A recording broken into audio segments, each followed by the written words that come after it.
എന്നെ കേൾക്കുന്ന എല്ലാവർക്കും ക്രിസ്തുയേശുവിൻ്റെ നാമത്തിലുള്ള സ്നേഹവന്ദനം ഞാൻ അറിയിച്ചു കൊള്ളുന്നു. ഇന്ന് ഇപ്രകാരം ഒരു വീഡിയോ ചെയ്യുവാൻ ആഗ്രഹിക്കുന്നതിൻ്റെ പ്രധാനപ്പെട്ട കാരണം, ഈ അടുത്ത ദിവസങ്ങളിൽ നമ്മൾ റാഗിങ്ങിനെ കുറിച്ചുള്ള ചില ന്യൂസുകൾ കേരളത്തിൽ നിന്ന് ചില വിദ്യാഭ്യാസ സ്ഥാപനങ്ങളിൽ നിന്ന് കേൾക്കുവാനിടയായി തീർന്നിട്ടുണ്ട്. എന്താണ് റാഗിങ് കൊണ്ടുള്ള അപകടങ്ങൾ എന്നതിനെക്കുറിച്ച് ചില കാര്യങ്ങൾ എല്ലാ ക്രിസ്ത്യാനികളോടും ക്രിസ്തീയ നേതാക്കന്മാരോടും ഓർമ്മപ്പെടുത്തുവാനായിട്ട് ആഗ്രഹിക്കുകയാണ്.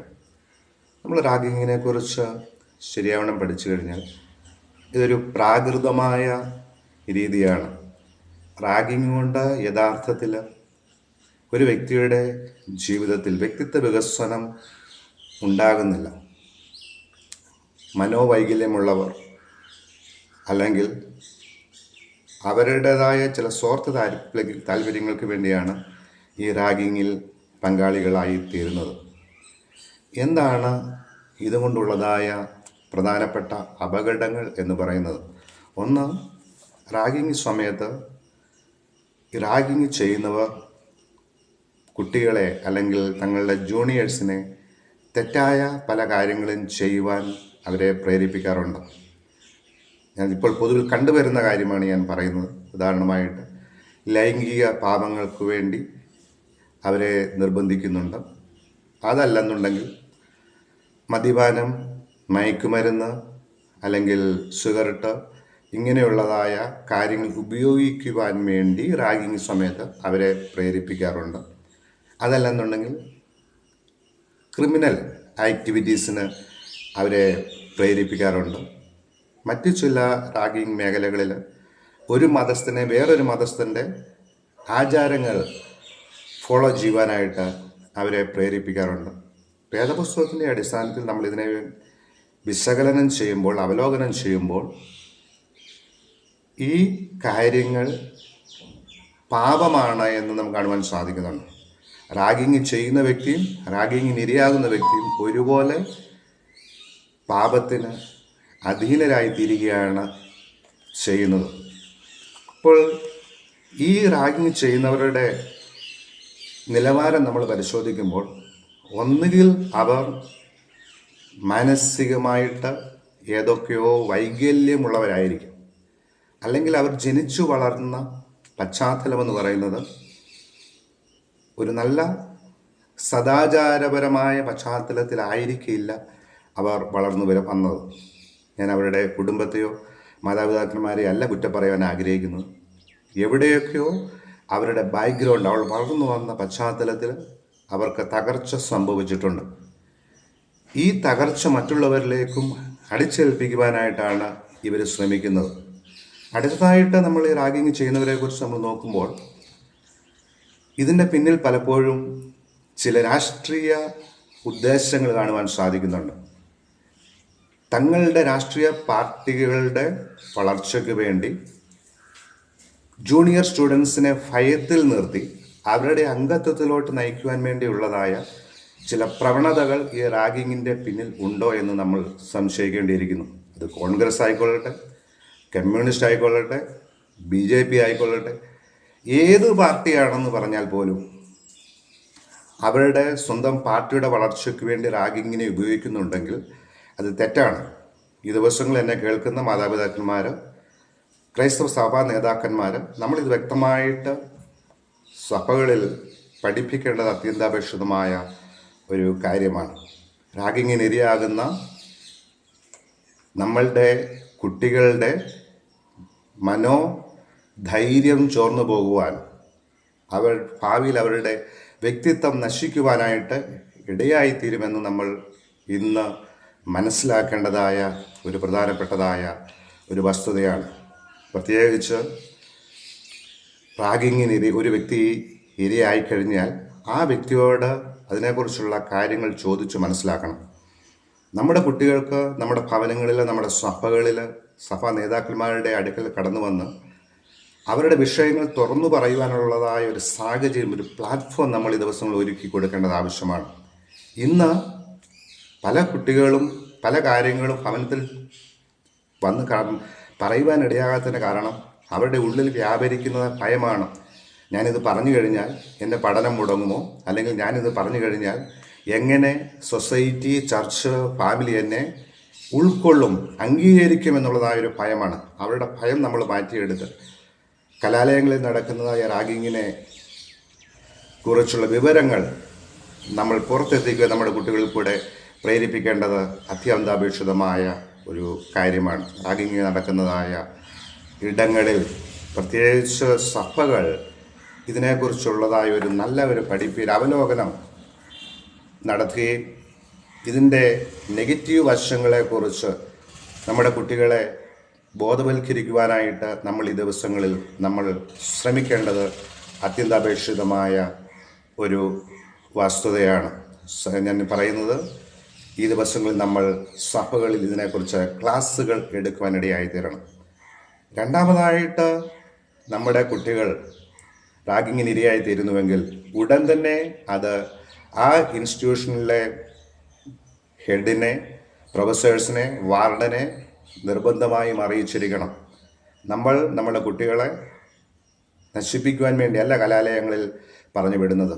വേറെ ഏതെങ്കിലും മതസ്ഥരുടെ അല്ലെങ്കിൽ വേറെ ഏതെങ്കിലും രാഷ്ട്രീയക്കാരുടെ അടിമകളായി തീരുവാൻ വേണ്ടിയല്ല നമ്മുടെ കുട്ടികളെ കലാലയങ്ങളിൽ പറഞ്ഞു വിടുന്നത്. അതുകൊണ്ട് ഈ ദിവസങ്ങളിൽ അങ്ങനെ ഏതെങ്കിലും കാര്യം നമ്മുടെ കുട്ടികൾ വീട്ടുകളിൽ റിപ്പോർട്ട് ചെയ്യുന്നുവെങ്കിൽ ഉടൻ തന്നെ ഇൻസ്റ്റിറ്റ്യൂഷൻ ഹെഡിനെ അറിയിക്കുക. അവരാ കാര്യത്തിൽ തീരുമാനമെടുക്കുന്നില്ല എങ്കിൽ ഉടൻ തന്നെ പോലീസിൽ റിപ്പോർട്ട് ചെയ്യുക.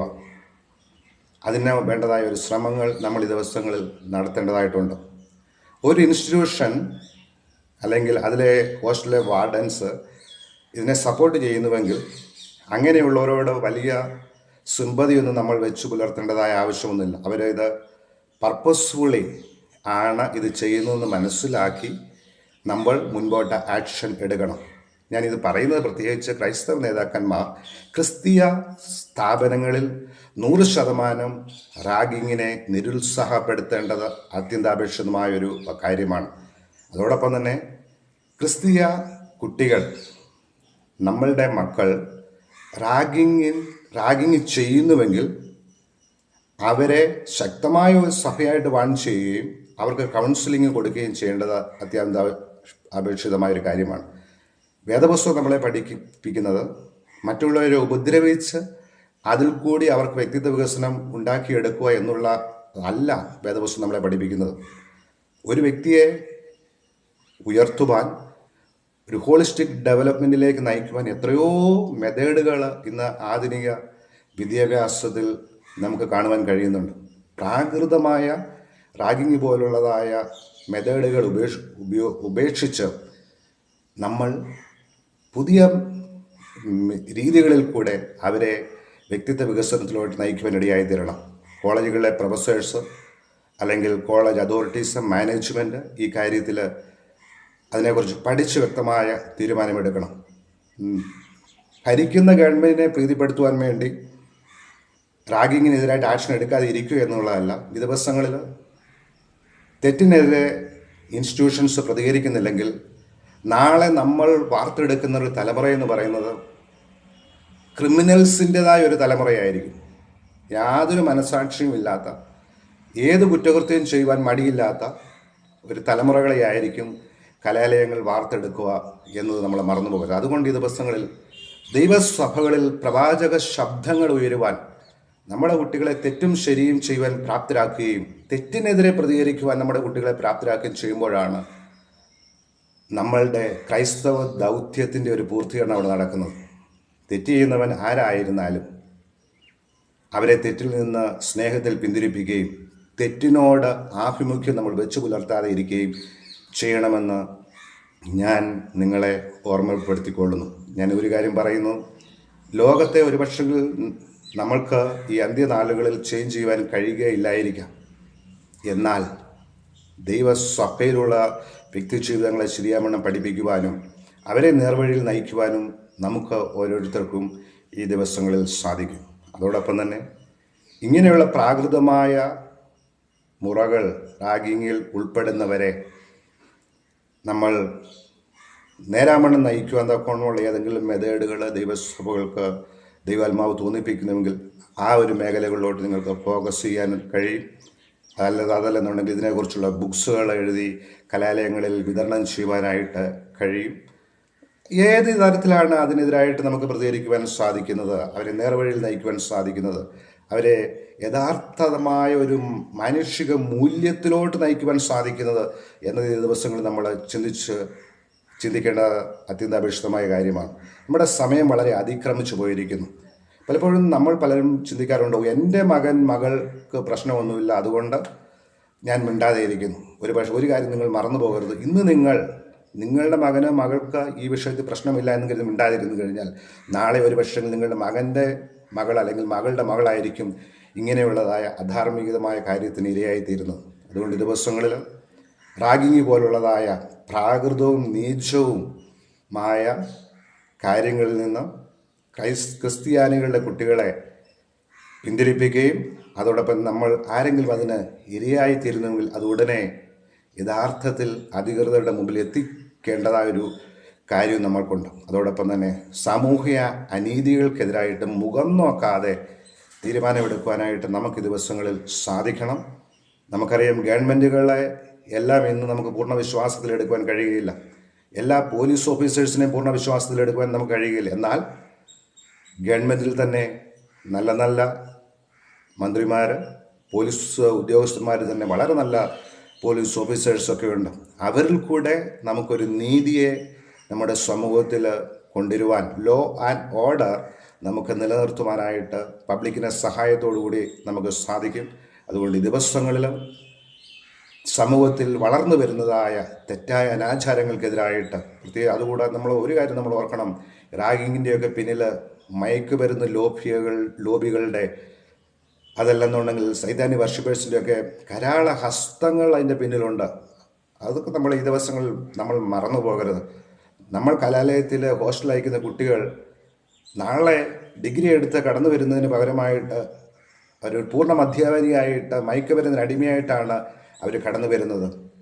വോയിസ്ലെസ് ആയ ചില വ്യക്തികളായിട്ട് അടിച്ചമർത്തപ്പെട്ട വ്യക്തികളായിട്ടാണ് അവരെ കടന്നു വരുന്നത്. അതുകൊണ്ട് ഈ ദിവസങ്ങളിൽ ഈ വിഷയത്തെക്കുറിച്ച് നമ്മൾ ജാഗ്രത ഉള്ളവരായിരിക്കുകയും ആ വിഷയത്തെക്കുറിച്ച് പ്രാർത്ഥിക്കുകയും പ്രവർത്തിക്കുകയും ചെയ്യണമെന്ന് ഞാൻ ഈ ക്രിസ്തുനാമത്തിൽ ഞാൻ നിങ്ങളെ ഓർമ്മപ്പെടുത്തിക്കൊള്ളുന്നു. ദൈവം നമ്മളെ അനുഗ്രഹിക്കുമാറാകട്ടെ.